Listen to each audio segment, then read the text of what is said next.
आज तबीयत बड़ी रंजीदा है, अजीब कैफियत है, बहुत अफसरदा से हूँ।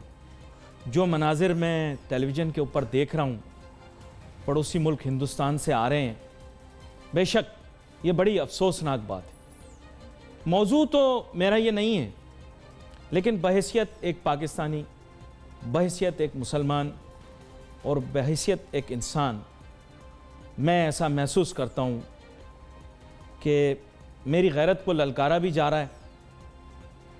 और मैं बड़ा परेशान और बेचैन इसलिए भी हूँ क्योंकि पाकिस्तानी अवाम को शायद इस चीज़ की आगाही नहीं है।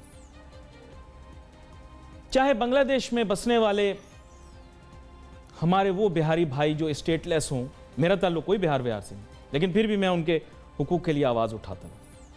हिंदुस्तान में मौजूद आज करोड़ों मुसलमान इनसिक्योर हैं, माओ बहनों की इज्जत आबरू खतरे में। आप सब लोग देख रहे हैं सोशल मीडिया के अंदर पेट पे लेट के रोहिंग्या मुसलमानों के लिए रोए धोए तो आप बहुत, हाँ, फ़लस्तीन के लिए तो हर हफ्ते आप लोग बाहर निकल आते हैं, लेकिन उन 20 या 25 करोड़ मुसलमानों का क्या? और फिर इबादत गाह किसी की भी हो, अगर उसकी ज़रा भी बेहुरमती की जाए, इंसानियत के उसूलों के ख़िलाफ़ है। मैं सिर्फ़ एक इल्तिजा करना चाहूँगा, गुजारिश करना चाहूँगा, क्योंकि जुर्रत तो हमारे यहाँ किसी में है नहीं। मैं कहना चाहूँगा, क्योंकि मैं अकेला शायद ऐसे एंकर हूँ जो हिंदुस्तान में भी बहुत मकबूल है, पाकिस्तान में तो अल्लाह का करम है, लेकिन यह कि मैं आपसे कहना चाहूँगा हिंदुस्तानियों से कि ज़रा पास करें, इंसानियत का पास करें, इखलाकियात का पास करें। यह आप क्या कर रहे हैं? धज्जियाँ बिखेर रहे हैं। और अपने वालों को मैं ये कहना चाहूँगा कि कश्मीर में ही सिर्फ मुसलमान नहीं बसते, पूरे हिंदुस्तान में मुसलमान बसते हैं, जिनकी तादाद पाकिस्तान में मौजूद मुसलमानों से ज़्यादा है। तो आप थोड़ा इस बारे में सोचें, और मैं अल्लाह से दुआ करता हूँ, क्योंकि शायद ताकत कुव्वत तो मेरे पास ना हो, दवा मैं नहीं कर सकता, दुआ करता हूँ कि मेरे रब मेरे तमाम मुसलमान भाइयों बहनों की हिफाजत फरमा जो हिंदुस्तान में इस वक्त मौजूद, तमाम इंसानियत की हिफाजत फरमा। मैं आज आपदीदा नहीं होऊंगा, बात बड़े दुख और गम की है, लेकिन चूंकि हम लोग डिस्को डांस में ज़्यादा मसरूफ़ रहते हैं और हमें अली ज़फ़र और अली अज़मत की लड़ाई ज़्यादा अहमियत तलब लगती है, और इतने बड़े मसले को हम गैर संजीदगी से ले रहे हैं, I think we should actually become serious about it. और अगर कोई फॉरेन मिनिस्ट्री के अंदर बैठा हुआ है तो मैं उसको कहना चाहूँगा, फॉरेन मिनिस्टर और फॉरेन ऑफिस के अंदर, कि आप सख्त तरीन एहतजाज जाके वहाँ पे लिखवाएं। कश्मीर के लिए यहाँ पर निकल आते बार बार 25 करोड़ मुसलमानों की जान खतरे के अंदर है, आप लोग खामोश बैठे हुए, फिर कहते हैं जज्बाती हो जाता है ये एंकर, 50 रुपए एक्टिंग के काटना चाहते हैं मेरे। खैर, I try to bring down the temperature of my emotions. In the meanwhile, I would want foreign ministry to act on this and not sit and keep talking about Kashmir alone. Muslims throughout the world are directly or indirectly our responsibility, and two-nation theory has been proved correct. इसी तरह का एक और खतरा भी दुनिया को लाक है, जिसका नाम है कोरोना वायरस। उसकी वजह से दुनिया भर के अंदर हालात अजीब से हुए, मईशत भी दबाव का शिकार है, मार्केटें भी दबाव का शिकार है, माल इंसान दोनों खतरे में। वो लोग जो पाकी दोस्ती के नारे लगाया करते थे, अल्लाह का शुक्र अदा करें कि मेरे जैसे एंकरों ने शोर मचा मचा के सीपैक के मंसूबे को ब्रेकें लगवाई हैं, वरना आज इतने चाइनीज होते तो फिर तुम्हारा क्या होता। हमारा भी शुक्रिया अदा कर लो, कभी रिस्पेक्ट कर लिया करो उन लोगों की जो इस मुल्क के बारे में सोचते हैं। हर आदमी को धुतकारते रहते हो यहाँ पर। यह कोरोना वायरस भी यहाँ कितनी तेजी से फैलता अगर तुम लोग यहाँ पर 1 करोड़ चाइनीज ला के बिठा देते। या मेरे जैसे लोग हैं जिन्होंने शोर मचा मचा के तुम्हें समझाया कि जरा बाज रहो, जरा कंट्रोल में रहो। मुल्क की मईशत, दुनिया की मईशत हिला के रख दी इस मसले में। मेरे साथ बहुत ही आम मेहमान आज शामिल गुफ्तगू होंगे, जनाब Azam Khan Suhrawardy, track holder PSX और माशी तज्जियाकार। वेलकम करता हूँ आपको शो में। आजम खान सोरवर्दी साहब, माजरत चाहता हूँ, मैं थोड़ा जज्बाती हो जाता हूँ, मामलात कुछ इस नोयत के हैं, आखिर मैं भी एक आम इंसान हूँ। मैं जब यह मनाजिर देखता हूँ मेरी रूह जो है लरस जाती है, मुझे समझ में नहीं आता मैं क्या करूँ। फिर मैं मईशत के मौजू के ऊपर बात करता करता थोड़ा ट्रैक से हट जाता हूँ। लेकिन आपसे मैं ये बात करना चाहूँगा कि सर कोरोना वायरस ने दुनिया भर को हिला के रख दिया, मईशत और मार्केटें हिल गई हैं, सब जगह मनफी रुझानात देखे जा रहे हैं। कैसा मुस्तकबिल देखते हैं? और अब बहुत सारे ब्रोकर ये कह रहे हैं कि पाकिस्तानी मार्केट के ऊपर भी इसका असर आने वाला है। पाकिस्तान को अल्लाह ताला महफूज रखे, मसला बड़ा संगीन हो सकता है, क्या कहते हैं आप? बहुत शुक्रिया अली। बात ये कि जो आपने बात अभी शुरू के अंदर कही हिंदुस्तान के हवाले से, वो डेफिनेटली तमाम पाकिस्तानियों की आवाज़ है और सबको तकलीफ है इस मामले के ऊपर। बात ये है कि पाकिस्तान के साथ अभी तक कोरोना वायरस के हालात तो इतने ज़्यादा पाकिस्तान में रिपोर्ट नहीं हुआ अभी तक, अल्लाह का शुक्र है कोई केस। लेकिन लग ये रहा है कि जिस तरह से अफ़गानिस्तान तक और बाकी के ईरान और सऊदी अरब के अंदर भी तकरीबन 17 से 18 कैजुअलिटीज़ अभी तक नज़र आ चुकी हैं। तो लग ये रहा है कि अगर अल्लाह ना करे कोई ऐसी सिचुएशन होती है तो हमारे मामला बहुत ज़्यादा मुश्किल हो सकते हैं, क्योंकि यहाँ तो कुत्ते के काटने से लेके और डेंगू वायरस तक का अभी तक कोई हल नहीं है, ना कोई इसका इलाज है अभी तक। तो अल्लाह ना करे, अल्लाह ना करे, गैस आई चली भी गई, कुछ पता भी नहीं लगा। तो ना वो उसमें भी जो लोग मरे हैं, 18 लोग मरे हैं, उसमें से 2 लोगों की सिर्फ जो है वो उन्होंने उसका पोस्टमार्टम किया और उसमें भी आइडेंटिफाई नहीं हो सका कि उनके मरने की 18 बेचारे गरीब और मजबूर और परेशान हाल पाकिस्तानियों के मरने की वजह क्या थी। पाकिस्तान में तो हालत ये है कि मरने के बाद भी पता नहीं चल रहा कि लोग मरे क्यों हैं। तो बात यह है कि अब कोरोना वायरस तो इतना सीवियर मामला है कि अगर खुदा ना खास्ता, और हमारी आबादी ज़ाहिर बात है बहुत ज़्यादा बड़ी है, 22 करोड़ की तकरीबन आबादी है, और अगर इस वजह से पाकिस्तान के साथ साथ दुनिया की पूरी इकॉनमी जो है वो उसके बड़ा नेगेटिव इम्पैक्ट आ रहा है। और स्पेशली आप देखें कि 2 दिन के अंदर न्यूयॉर्क स्टॉक एक्सचेंज में तकरीबन $18 ट्रिलियन जो है वो वाइप आउट हो गए हैं 2 दिन के अंदर खाली। 18 ट्रिलियन डॉलर। तो तकरीबन आप समझ लीजिए कि पूरी दुनिया की अगर जीडीपी को इस वक्त लिया जाए तो जाहिर बात है अमेरिका की जीडीपी पूरी दुनिया की 50% जीडीपी है, और दुनिया की जो 5 बड़ी ताकत है उसमें सबसे बड़ी ताकत अमेरिका है, उसके बाद चाइना, फिर जापान, फिर जर्मनी, फिर हिंदुस्तान है। तो जाहिर बात है कि लग ये ऐसा रहा है कि इस कोरोना वायरस की वजह से शॉर्ट टर्म में तो नहीं लेकिन लॉन्ग टर्म के अंदर इस 6 महीने के बाद और 1 साल के बाद जो जीडीपी है इस फिस्कल ईयर में और अगले फिस्कल ईयर में जो पूरी दुनिया की जीडीपी है उसमें तकरीबन 30 से 40% का डाउन साइड इम्पैक्ट श्रिंकेज हो सकती है। इतनी बड़ी श्रिंकेज हो सकती है, क्योंकि आपको मैंने बताया ना कि $18 ट्रिलियन कोई मजाक नहीं है न्यूयॉर्क स्टॉक एक्सचेंज के अंदर, और वो भी सिर्फ 2 दिन के अंदर अगर वाइप आउट हो जाए तो वो जाहिर बात है जो स्टॉक्स, जाहिर बात है जो $100 का वो जो स्टॉक था वो अगर $70-75 का आ गया है और उसमें 25% का गिरावट आपके 2 दिन के अंदर नजर आई है, तो इट शोज़ के जाहिर बात है जो जीडीपी है आपकी वो भी फिर इसी रेशो से आपकी डिस्काउंट होगी। पाकिस्तान का क्या बनेगा? यहाँ ब्रोकरों ने अभी से कहना शुरू कर दिया कि जनाब हालात ख़राब हो सकते हैं, क्योंकि हम भी बैन अल-अक़वामी मार्केट से मुतासिर होते हैं। बिल्कुल बिल्कुल, देखिए जो एक्सपोर्टर है वो रॉ मटेरियल तो इंपोर्ट करता है, तो इंपोर्ट एक्सपोर्ट आपकी पूरी तरीके से रुक गई है। अब जाहिर बात है अफगानिस्तान में रिपोर्ट होने के बाद आपके जो बॉर्डर्स हैं वो सील होना शुरू हो गए, ईरान के साथ जो तजारती मामला हैं वो भी रुक गए, जो ज़ायरीन के मामला हैं वो भी रुक गए, इस तरह से एयरलाइन के जो मामला हैं वो भी रुक गए। अभी एयरलाइन की जो खबर आई उसमें आप देखिए कि $28 बिलियन का लॉसेस बियर किए हैं एयरलाइन इंडस्ट्री ने, $28 बिलियन के इस 10 दिन के अंदर, पिछले 10 दिन के अंदर। तो ये तमाम मामला बहुत ज़्यादा सीवियर हैं, बहुत ज़्यादा संगीन है। पाकिस्तान के अंदर तो खुदा अल्लाह का शुक्र है कि कोई केस नहीं है, लेकिन इम्पैक्ट डेफिनेटली ज़रूर आएगा। और मैं समझता हूँ कि हुकूमत के पास जहाँ बहुत सारे एक्सक्यूज़ हैं 18 महीने के बाद, ये बेहतरीन एक्सक्यूज़ उनको मिलेगा कि कोरोना वायरस की वजह से हमारी एक्सपोर्ट इंपोर्ट नहीं हो पाएंगे, हमारे मामला बेहतर नहीं हो पाए, उसकी वजह से आइडिया ना दें आप। मैं आइडिया दे रहा हूं, आदम साहब आइडिया ना दें आप, पहले ऐसी की तैसी कर दी, अब तो कहेंगे कुछ भी करके बोलेंगे कोरोना की वजह से। असल में इनके लोग डिफेंड नहीं कर पा रहे हैं, तो उनको मैं फ्री में एक आइडिया दे रहा हूँ कि आप ये आइडिया बेचना शुरू करें, ये जाहिर बात आपका 6 महीने अगले निकल जाएंगे आराम से। ये कोरोना फिर ये रोना वायरस शुरू हो जाएगा यहाँ पे, ये होगा, ये होगा। रोना गाना करके आवाम को बोलेंगे साहब इसलिए महंगा हुआ कि कोरोना की वजह से। आप इस पेपर पे मेरी बात लिख लीजिए, आज से 1 महीने के बाद से लेके 6 महीने तक आपको एक ही एक्सक्यूज मिलेगी, नवाज शरीफ और जरदारी साहब पीछे चले जाएंगे, कोरोना वायरस आगे आ जाएगा कि जी इसकी वजह से जो दुनिया के तमाम मामला थे, माशी मामला थे, वो रुक गए, इसलिए हमारी एक्सपोर्ट जो है वो $25 बिलियन से जो है वो $50 बिलियन की नहीं हो सकी, और इंपोर्ट हम जो कम करना चाह रहे थे वो इतनी ज़्यादा मजीद कम नहीं हो सकी, और हम पाकिस्तान में वो टारगेट अचीव नहीं कर पाए जो हमें अचीव करना था। एक छोटी सी ब्रेक लेनी है, ब्रेक के बाद वापस आएंगे, फिर कोशिश करेंगे स्टॉक एक्सचेंज की ताज़ा तरीन सूरत हाल भी आपको बताएं, पाकिस्तान बैन अल-अक़वामी सतह के ऊपर भी जो कुछ हो रहा है और कोरोना वायरस के क्या नेगेटिव असरात हो रहे हैं, इस पर बात करते हैं। मुझे शोभा तहकीक बताएगी। Let's take short break.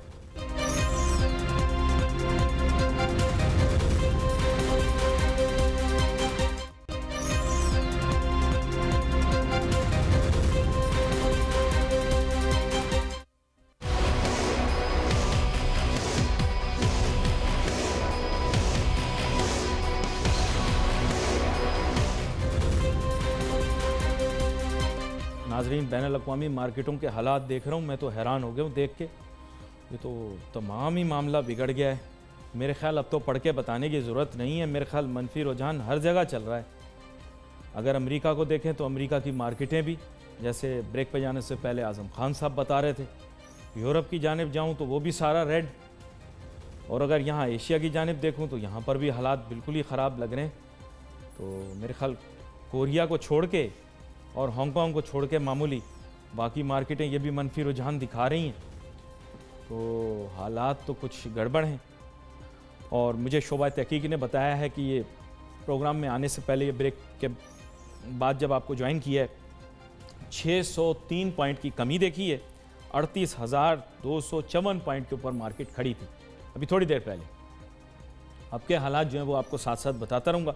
हमें शो में एहसन मेहनती साहब ने भी ज्वाइन किया है, CEO आरिफ हबीब कमोडिटीज़ भी हैं, डायरेक्टर भी हैं आरिफ हबीब के। वेलकम करता हूँ सर आपको शो में। Thank you. एहसन मेहनती साहब, हम ब्रेक पे जाने से पहले भी ये बात कर रहे थे कि ये कोरोना वायरस की वजह से बैनुल-अक़वामी मंडियों में जो मंदी देख रहे हैं और फिर पाकिस्तान के ऊपर इसके असरात मुरतब हो रहे हैं, इसके ऊपर अपना तज़िया पेश करें। देखिए, आई बिलीव के मार्केट्स तो सारी ही गिर रही हैं। इंटरनेशनल मार्केट्स अगर हम आप देखें, डेवलप वर्ल्ड, नैस्डैक, डाउ, S&P, ये US की मार्केट्स हैं, पूरे तरीके से इसमें जो है वो इस वक्त प्रॉफिट टेकिंग है। फिर हम देखें तो UK की मार्केट या फिर एशियन मार्केट, अब पाकिस्तान मार्केट, आई बिलीव सारी मार्केट्स डाउन फॉल जो है वो दिखा रही हैं। इसमें मुस्बत बात ये है कि ऑयल प्राइसेस भी जो है वो गिरती रही हैं। 20% मार्केट जो है वो गिर गई है ऑयल, अगर हम प्राइसेस देखें इस मंथ। और जाहिर है ये तो पाकिस्तान की कंजम्पशन ऑयल में बहुत ज़्यादा है, तो पाकिस्तान के लिए अच्छी खबर ये है कि ऑयल प्राइसेस जो है हम एक्सपेक्ट कर सकते हैं कि पहली मार्च से होपफुली जो है उसमें downward revision local market prices पर भी जो है वो आना शुरू हो जाएगा। इसके अलावा आपके मुंह में घी शक्कर, आपके मुंह में घी शक्कर जी, आई बिलीव जो इसमें इंपोर्ट बिल भी हमारा जो ऑयल का होगा, होपफुली इस वक्त डेफर्ड पेमेंट पर हम हैं, लेकिन जब कभी भी हमने ऑयल के बिल्स पे करने हैं उसमें भी हमें प्रेशर जो है 20% कम प्रेशर जो है हम एक्सपेक्ट कर सकते हैं, क्योंकि इस वक्त ऑयल प्राइसेस कम हो रही हैं। और इसके अलावा जो दीगर जो कमोडिटीज हैं, वीट प्राइसेस हो गई, कॉपर प्राइसेस, प्लेटिनम, इन सब के अंदर भी जो है वो उतार है। तो हम एक्सपेक्ट कर सकते हैं कि जो आगे जो पॉलिसी रेट होगा मोस्ट प्रॉब्ली स्टेट बैंक का, उसके अंदर भी जो है गिराव आ सकता है, क्योंकि जब प्राइसेस गिरती हैं, कमोडिटी प्राइसेस गिरती हैं तो इन्फ्लेशन कम होता है और इसी तरीके से इंटरेस्ट रेट भी कम हो जाते हैं। अच्छा, कह रहे हैं कि ये कंटम्पलेट कर रहे हैं कि शायद जो है वो गिराया जाए पॉलिसी रेट, तो आपके ख्याल से प्रोबेबिलिटी काफ़ी ज़्यादा है इसके होने की? देखें, इस वक्त तो इन्फ्लेशन काफ़ी हायर है, हायर साइड पर लोकल प्राइसेस काफ़ी ज़्यादा हैं, जिसकी वजह से हमने लास्ट इन्फ्लेशन 14.6 का देखा है। होपफुली स्टेट बैंक जो है वो नंबर्स की तरफ जाएगी। नंबर जब हम रिसीव करेंगे फरवरी के, उसके बाद पॉलिसी अनाउंसमेंट होना है। अगर उसके बाद पॉलिसी अनाउंसमेंट होगा तो मोस्ट प्रॉब्ली फरवरी के अंदर जो है वो हम जो प्राइसेस हैं वो डाउनवर्ड साइड पर देखेंगे। बट आई थिंक कि हमने जो अपने लोकल प्राइसेस हैं उसको इंटरनेशनल मार्केट के साथ कम नहीं किया है। वो हम करेंगे बिल्कुल, लेकिन वो मार्च के माह से करेंगे, तो होपफुली ये डेटा हमें मार्च के आखिर में नजर आएगा। तो इस वक्त तो पॉलिसी रिवीजन के चांसेस खातिर कम हैं, लेकिन हम एक्सपेक्ट करते हैं कि जो नया पॉलिसी अनाउंसमेंट होगा मोस्ट प्रॉब्ली वो होगा मई के अंदर। उसमें हम देखेंगे कि पॉलिसी रेट के अंदर बड़े चांसेस हैं कि कटाव हम देखें। अच्छा, प्लीज़ स्टे विद मी। यहाँ पर मैं आज़म खान साहब आपकी जानिब आऊँगा। बात यह है कि आपने एहसन मेहनती साहब की बात सुनी, तो वो कह रहे हैं कि ये बात खुश आइंद है कि तेल की कीमतों के अंदर कमी आएगी, तो पाकिस्तान के अंदर मुमकिन है कि अगर दीगर कमोडिटीज़ की कीमत में कमी आए तो इकॉनमी को कुछ रिलीफ मिलेगा विद रिगार्ड्स टू इन्फ्लेशन। तो इसके बारे में आप अपनी राय दें। जी, डेफिनेटली बिल्कुल होना चाहिए और होगा भी ज़रूर, क्योंकि पाकिस्तान में तकरीबन यूँ समझ लें कि साल का हम 14 बिलियन डॉलर का, 13 से 14 बिलियन डॉलर का हम ऑयल इंपोर्ट करते हैं। उसमें जो मेन हमारा इंपोर्टर है वो UAE है, इस वक्त जिससे हम 7 से 8 बिलियन डॉलर का ऑयल इंपोर्ट करते हैं। उसके बाद सऊदी अरब है। तो बेसिकली बात ये है कि जब ऑयल बात है, ऑयल इंटरनेशनली डाउन साइड हुआ है, तो हम ऑयल जो मंगाते हैं, जो भी हम मंगाते हैं, उसमें हम 3 जो है वो पानी के जहाज़ मंगाते हैं ऑयल के, पेट्रोल के, और 2 मंगाते हैं डीजल के। ये मंथली हमारा बेसिकली कंजम्पशन है पाकिस्तान के अंदर। और ये होता ये है कि जब भी हम ऑर्डर देते हैं तो जिस दिन रेट होता है उस दिन के हिसाब से वो रेट जो है वो लॉक कर दिया जाता है, और जो शिपमेंट आती है हमारे पास वो 60 से 65 दिन के बाद आती है हमारी। तो डेफिनेटली जो ऑयल प्राइसेस डिक्रीज साइड के ऊपर गए हैं दिसंबर के अंदर, जो हमने ऑर्डर्स दिए थे वो शिपमेंट हमारी अब आ जाएगी, फरवरी के एंड तक आ जाएगी हमारे पास, इस हफ्ते के अंदर या अगले हफ्ते में आ जाएगी। तो डेफिनेटली उसका इम्पैक्ट जो है वो मैं समझता हूँ कि 10 से 15 रुपये का ऑयल के अंदर डाउन साइड नज़र आएगा, और 100 रुपये पर लीटर के हिसाब से आपको पेट्रोल मिलना शुरू हो जाएगा अगले 10 से 15 दिन के अंदर। मैं समझता हूँ पहली मार्च को ये चीज़ हो जाएगी और हो जानी चाहिए ये। तो ये इससे भी इम्पैक्ट आएगा आपका, और जो करंट अकाउंट डेफिसिट में जो मेजर फ़र्क आ रहा था आपका, उसकी एक वजह ये भी थी कि जब से हुकूमत आई थी 25 जुलाई 2018 के बाद से, तो उस वक्त $87 पर बैरल के ऊपर आपका क्रूड था। तो पिछले साल जो है वो आपकी इस इंपोर्ट के अंदर $3 से $4 बिलियन का फ़र्क आया है ऑयल प्राइसेस की वजह से। इस साल मज़ीद फ़र्क आ रहा है ये, और अभी जो रेट आ गए हैं वो बड़ा, आप समझ लें कि एक तरह से गुड लक है, और पाकिस्तान जैसे मुल्क के लिए तो बहुत ज़्यादा गुड लक है कि हमें इतना बड़ा, इसमें तकरीबन $4 से $5 बिलियन का हर साल का हमें इसमें फ़र्क पड़ेगा अगर 40 से 45 या $50 के करीब इंटरनेशनल क्रूड प्राइसेस रहते हैं तो। और इसका इम्पैक्ट आएगा तो इसका बेनिफिट डेफिनेटली गवर्नमेंट को जाएगा, और इसका बेनिफिट पूरी तरह से जो है वो गवर्नमेंट को चाहिए कि वो आवाम को पास ऑन करे, ताकि जो रिलीफ आवाम से लिया गया है पिछले 17-18 महीने के अंदर, उनको कोई तो रिलीफ जो है वो मार्च के महीने में मिलना शुरू हो।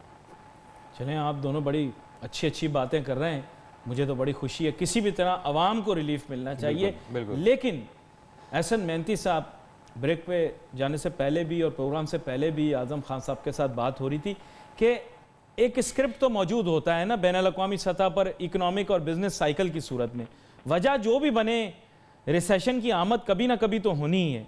क्या आपको लगता है कि ये रिसेशन यानी ग्लोबल रिसेशन का पहला कदम है? देखें, बिल्कुल हमें इम्पैक्ट पड़ रहा है। अगर हम देखें तो फॉरेन आउटफ्लोज पाकिस्तान मार्केट से शुरू हो गए। इस वक्त $5 मिलियन कल भी जो है पाकिस्तान मार्केट से निकला है।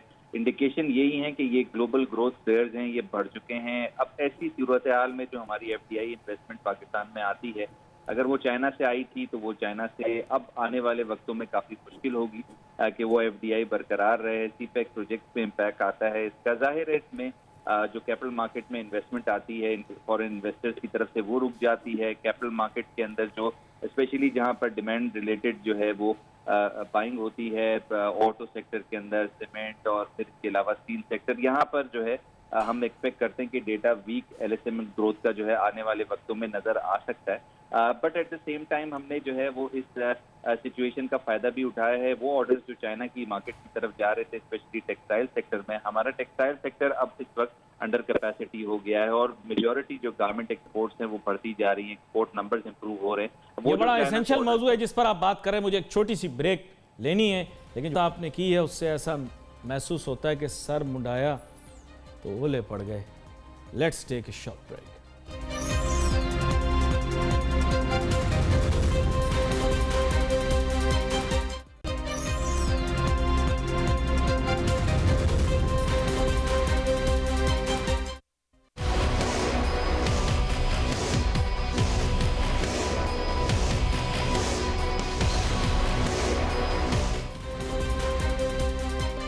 नाज़रीन, welcome back after break. Break पर जाने से पहले गुफ्तगू हो रही थी जनाब एहसन मेहनती साहब से भी और आज़म खान साहब से भी कि जनाब ये कोरोना वायरस वाला जो सिलसिला है ये मुल्क की मईशत को, बैनुल-अक़वामी मईशत को कैसे मुतासिर कर रहा है। पॉलिसी रेट के मुतालिक भी बात हो गई थोड़ी बहुत, मुल्क के अंदर गिरती तेल की कीमतों की वजह से जो फ़वाइद हासिल होंगे उस पर भी बात हो गई। लेकिन अब सच बात यह है कि इट्स ए अलार्मिंग थिंग। और एहसन मेहनती साहब ब्रेक पर जाने से पहले जो बात बता के गए कि जनाब वाला ये बड़ी अहम चीज़ है कि स्लो डाउन हो जाएगी इकॉनमी, तो अभी उनको दोबारा से इस मौजू के ऊपर एड्रेस भी करेंगे। लेकिन आज़म खान साहब, ये जो बात हो रही कि मसले मसाइल तो पैदा होंगे, आउटफ्लो भी होगा, FDI जो आ रही थी, मैं तो इतना ज़्यादा उसके बारे में ऑप्टिमिस्टिक नहीं हूँ, लेकिन अगर CPEC के सिलसिले में कुछ आ भी रहा था तो अब वो आहिस्तगी से आएगा, और जिस फॉरेन इन्वेस्टमेंट के हम बड़े ख्वाह हैं वो तो तकरीबन गायब ही हो जाएगी। पोर्टफोलियो इन्वेस्टमेंट के सिलसिले में भी एहसन साहब ने कुछ फिगर नंबर डिस्कस किए। Is Pakistan heading for an economic slow down? जी, we are already facing a slow down since more than 17-18 months. और बेसिकली बात ये है कि इसमें 2-3 चीज़ें अलग अलग है ना। बात ये है कि जो इंटरनेशनल आउटफ्लो है वो तो हम तकरीबन समझ रहे हैं कि अगस्त से देख रहे हैं। 25 जुलाई 2018 को जब हुकूमत आई थी तो उस वक्त 42,500 स्टॉक मार्केट का इंडेक्स था। एवरेज वॉल्यूम 100-150 मिलियन के डेली होते थे। उसके बाद जब हुकूमत ने आने के बाद रियलिस्टिक फिगर्स, जो कि वो कहते हैं कि रियलिस्टिक फिगर्स थी, वो दी उन्होंने कि जी GDP आपकी 2.5% होगी, आपका इंटरेस्ट रेट जो है वो यहाँ से डबल हो जाएगा, आपका इन्फ्लेशन के नंबर बढ़ जाएंगे आपके, रुपया 40% आपका डी वैल्यू हो जाएगा। वो तमाम नंबर्स देने के बाद स्टॉक मार्केट 28,500 के लेवल पे आ गई। तो वहाँ से फिर ये कन्फ्यूजन शुरू हुई कि 12 महीने इस तरह से स्टॉक मार्केट ने सफ़र किया। उस दौरान भी हमने देखा था कि आउटफ्लो मार्केट के अंदर मुस्तकिल हो रहे थे, हालांकि मार्केट के अंदर डेप्थ नहीं थी, मार्केट के अंदर नंबर ऑफ़ शेयर्स काम बहुत कम हो रहा था, लेकिन उसके बावजूद भी आउटफ्लो था। उसके बाद फिर ये कि प्राइम मिनिस्टर से मुलाकात हुई, बिजनेस कम्युनिटी की चीफ ऑफ आर्मी स्टाफ ने कॉन्फिडेंस दिया। उसके बाद हमने देखा कि 28,500 से मार्केट दोबारा से बढ़ के 42,500 पे, जहाँ पे वो 1 साल पहले थी 2018 के अंदर, दोबारा से वहाँ पे आई और एवरेज वॉल्यूम तकरीबन 250 से 300 मिलियन का होने लग गया। मार्केट में हेल्दी एक्टिविटीज़ हो रही थी, ट्रांजैक्शंस हो रही थी, कुछ थोड़ा सा ब्रीथिंग स्पेस स्टॉक मार्केट को मिला था। लेकिन उसकी वजह से उसके बाद ऐसा हुआ कि आपने देखा ये मामलात की वजह से पूरी दुनिया में जो है कि स्टेबिलिटी जो थी वो श्रिंक होने लग गई और डिस्ट्रैक्शन होने लग गई इन्वेस्टर की तरफ से। लेकिन इंटरनेशनल आउटफ्लो जो था वो बिल्कुल नहीं रुका। जैसे ही मार्केट 42,500 हुई, एवरेज वॉल्यूम 250 से 300 मिलियन का हुआ, तो रादर देन के बाई साइड पे आते हैं, क्योंकि अभी भी इस वक्त रीजन के अंदर हम सबसे ज़्यादा इस वक्त जो है वो डिस्काउंट के ऊपर हैं। सबसे ज़्यादा अट्रैक्टिव वैल्यू जो है वो पाकिस्तानी स्टॉक एक्सचेंज की है इस वक्त। डिविडेंड यील्ड आज भी हमारी 7.5% से ज़्यादा है। तो इसकी वजह, लेकिन इसके बावजूद भी हम देख रहे हैं कि मुस्तकिल आउटफ्लो है। अभी भी आप देख लीजिए कि अगस्त से लेकर दिसंबर तक मार्केट ने एक रैली बिल्ड की 42,500 की। उसके बाद जो है वो इंटरनेशनल मार्केट्स गिरनी शुरू हुई, पाकिस्तान की मार्केट ने भी डिस्काउंट करना शुरू हुआ। लेकिन रोज़ाना के हिसाब से 4 से 5 मिलियन डॉलर का आउटफ्लो स्टॉक मार्केट से हो रहा है। अब ये बिल्कुल समझ से एक बालातर बात है कि एक तरफ तो हुकूमत जो है वो इंटरनेशनल लोगों के पास जाती है, दुनिया के पास पैसे लेने के लिए उनसे बोरोइंग करती है, लेकिन स्टॉक मार्केट के अंदर 700 से 800 मिलियन डॉलर का जो आउटफ्लो इस कैलेंडर ईयर के अंदर पिछले साल हुआ है और इस साल भी 2-3 महीने के अंदर हो चुका है, तकरीबन 250 से 300 मिलियन डॉलर का। ये आउटफ्लो रोकने के लिए कोई जामे हिकमत अमली नहीं तश्कील दे रहे कि टीम भेज के चेक कराएं कि क्या वजूहात हैं कि इतने डिस्काउंट पे होने के बाद भी पाकिस्तानी मार्केट का यहाँ से आउटफ्लो क्यों हो रहा है। अब इसकी सिर्फ एक ही बज़ाहिर वजह नज़र आती है कि FATF के मामला काफ़ी सीवियर थे पाकिस्तान के हवाले से। 27 में से 14 नुकात आपने पूरे कर दिए हैं, 13 आउटस्टैंडिंग है, अभी 4 महीने का मज़ीद टाइम मिला है आपको। तो लग ये रहा है कि ये प्रोलॉन्ग होगा मामला और उसकी वजह से पाकिस्तान से जो है वो आउटफ्लो मुस्तकिल होता जा रहा है। हालांकि दुनिया में कहीं से भी आप देखें तो इतना मेजर आउटफ्लो नहीं हो रहा है जितना पाकिस्तान से हो रहा है, जबकि पाकिस्तान की मार्केट सबसे ज़्यादा डिस्काउंट के ऊपर है। अब ये भी बात बड़ी अहम है और गौरतलब भी है। एहसन मेहनती साहब, how do you see Pakistan market in the future? क्योंकि अब बात यह है कि जहां मार्केट एक ज़माने में जैसे जिक्र कर रहे थे 28,000 पे चली गई थी, फिर बाउंस बैक करके वापस आई, तो मुस्तकबिल में सफ़र किस समत होगा और कितना ज़्यादा होगा ये भी बताएं। देखें, आई थिंक इस वक्त तो अगर अखबारात हम देखें तो इंडिकेशन ये हैं कि जो गवर्नमेंट का प्राइवेटाइजेशन प्रोग्राम है और जो कमिटमेंट्स हैं 5 फर्म्स की एटलीस्ट जो है हम एक्सपेक्ट कर रहे हैं कि प्राइवेटाइजेशन के डिलेज की पॉसिबिलिटी है। जो इन्वेस्टर्स हैं, इंटरनेशनल मार्केट गिरती जा रही हैं, ऐसे मामलात के अंदर हमें जो है वो हमारी जो डाइवेस्टमेंट के प्लान हैं मोस्ट प्रॉब्ली उसके अंदर डिले की एक्सपेक्टेशन है और अखबारात काफ़ी क्लियर हैं इसके अंदर कि जो पाकिस्तान को की तरफ जो FDIs आ रही थी या फिर उसके बाद जो फॉरेन इन्वेस्टमेंट एक्सपेक्टेड थी इन प्राइवेटाइजेशन प्रोग्राम में, इस पे इम्पैक्ट आएगा। दूसरा जो ग्लोबल ग्रोथ के इम्पैक्ट आते हैं, नॉर्मली जो डिमांड होती है जो पाकिस्तान एक्सपोर्ट करता है अपना इंटरनेशनली या डेवलप वर्ल्ड के अंदर, उस पर इम्पैक्ट बहरहाल पड़ सकता है। एम्प्लॉयमेंट नंबर सारी दुनिया को जहां पर इम्पैक्ट पड़ेगा तो पाकिस्तान को भी पड़ेगा। तो इस बात को हम इग्नोर नहीं कर सकते कि जो ग्लोबल इकोनॉमिक स्लो डाउन है उसका इम्पैक्ट पाकिस्तान पर नहीं पड़ेगा, बिल्कुल पड़ेगा। आई बिलीव जो है वो पाकिस्तान का इंपोर्ट बिल कम होगा, ये एक अच्छी जो है वो मामलात इसमें होंगे, करंट अकाउंट डेफिसिट कम होगा मोस्ट प्रॉब्ली, बट हमारे जो एक्सपोर्ट नंबर्स हैं उस पर इम्पैक्ट पड़ सकता है, जो FDIs हैं उस पर इम्पैक्ट पड़ सकता है। और जाहिर है कैपिटल मार्केट में जो लिस्टेड कंपनीज हैं वो इन सेक्टर्स को जो है मैन्युफैक्चरिंग को भी देखती हैं, बैंकिंग को भी देखती हैं और असरात जो हैं बहरहाल इंटरनेशनल मार्केट के फॉल होने के पाकिस्तान मार्केट पर पड़ भी रहे हैं और पड़ते रहेंगे। तो आप कुछ इजाफा करना चाह रहे हैं आजम खान साहब FDI वाली बात पर जो कि की है हसन मेहनती साहब ने? जी, मैं इसमें FDI में ये कहना चाहता हूँ कि तकरीबन 285% का इजाफा हुआ है FDI के अंदर पिछले 3 महीने में। लेकिन उसमें बड़ी सरप्राइजिंग बात यह है कि जो जितने भी पैसे FDI के अंदर आ रहे हैं वो पाकिस्तान के इंफ्रास्ट्रक्चर के लिए, पाकिस्तान की डेवलपमेंट के लिए या पाकिस्तान की इंडस्ट्री के लिए नहीं आ रहे। वो ग्रोथ ओरिएंटेड पैसे बेसिकली आप नहीं है ना, उनको आप कंसीडर कर सकते हैं। वो हॉट मनी की बात तो नहीं कर रहे आप? जी हाँ, that's the simple hot money. और वो एक 3 महीने का जो आपका TBS के आपके ऑप्शन हो रहे हैं उसमें 3 महीने, 6 महीने, 1 साल के हैं, उसमें आप देखें कि तकरीबन ये जो 3 बिलियन डॉलर्स आपके आए हैं पिछले 3 माह के अंदर, उसमें तकरीबन 85% ऐसे पैसे हैं जो 3 महीने के लिए आए हैं सिर्फ। जब ये पैसे पैसे वापस जाएंगे तो डेफिनेटली आपने इसके ऊपर जो है वो 12.5% के हिसाब से इंटरेस्ट भी देना है। अरे हम इतना इंटरेस्ट रेट दे रहे हैं, कौन कौन लेके जाएगा वापस पैसे? But Ali that's a very sign. और एक मेच्योर इकोनॉमी अगर आप चलाना चाह रहे हैं और एक पाकिस्तान के लिए आप बात करते हैं 22 करोड़ आवाम की, तो लोगों को चाहिए कि रियलिस्टिक फिगर तो नंबर बताएं। हुकूमत के काफ़ी ऐसे लोग हैं जो ये बताते हैं कि जी $500 मिलियन आज आ गए एफडीआई के अंदर, लेकिन ये नहीं बताते हो किस मद के अंदर आए और 3 महीने बाद जब ये $500 मिलियन जाएंगे तो इस पर आपको 12.5% का सूद भी देना है। तो वो पैसे जारी बात है $5 मिलियन इजाफे के साथ जाएंगे और डॉलर आपके पास है नहीं। अभी तमाम ममालिक से कर्जा लेने के बाद पाकिस्तान के रिजर्व की पोजीशन ऐसी है कि 18.5 बिलियन पाकिस्तान के पास पैसे हैं इस वक्त। मतलब 18.5 बिलियन के पैसे हैं। 10 बिलियन की हमारी रीपेमेंट इस साल है, 11 बिलियन की अगले साल है, फिर उसके बाद 11 बिलियन की है। 45 बिलियन हमें चाहिए 2023 तक, और हमारे पास टोटल इस वक्त 18.5 बिलियन है हमारे। अब ये जो 18.5 बिलियन के अंदर 3 बिलियन एफडीआई के अंदर आए जो कि 3 महीने बाद चले जाएंगे। अब इंटरेस्ट रेट को अगर यहाँ से कट करते हैं, जैसे हम बात कर रहे थे अभी, आपने भी कहा कि इमरान खान साहब चाह रहे हैं कि आवाम को रिलीफ दिया जाए, इंडस्ट्री को रिलीफ दिया जाए, आवाम को दोबारा से वही रिलीफ दिया जाए जो IMF की वजह से हमने ख़त्म किए थे। लेकिन अगर ये इंटरेस्ट रेट को यहाँ से डाउन करते हैं तो एफडीआई आपके आना रुक जाएगी। इंटरेस्ट रेट को यहाँ से बढ़ाएंगे तो आपके एफडीआई में पैसे आएंगे। अब हुकूमत और इस वक्त फाइनेंस मिनिस्ट्री, अगर एज अ इकोनॉमिस्ट मैं बात करूँ तो दोनों तरफ से फंसी हुई है। ना वो एफडीआई को कम कर सकते हैं क्योंकि रिजर्व्स कम हो जाएंगे, और ना ही वो इंटरेस्ट रेट को कम कर सकते हैं, उसकी वजह से एफडीआई रुक जाएगी आपकी। मेरा वक्त बड़ा मुख्तसर था, मेरी ख्वाहिश तो ये थी कि मजीद भी इस पर गुफ्तगू रहती। एहसन मेहनती साहब, आपका बहुत शुक्रिया, आप शो में शामिल हुए। जनाब आज़म सोरवर्दी साहब, बहुत शुक्रिया, आप शो में शामिल हुए।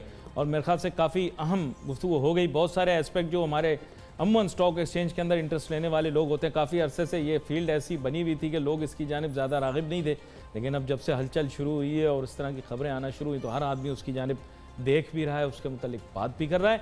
तो wait for messages on Facebook. यहाँ पे अली नासिर हमारी टीम को इजाज़त दीजिए। अल्लाह हाफ़िज़।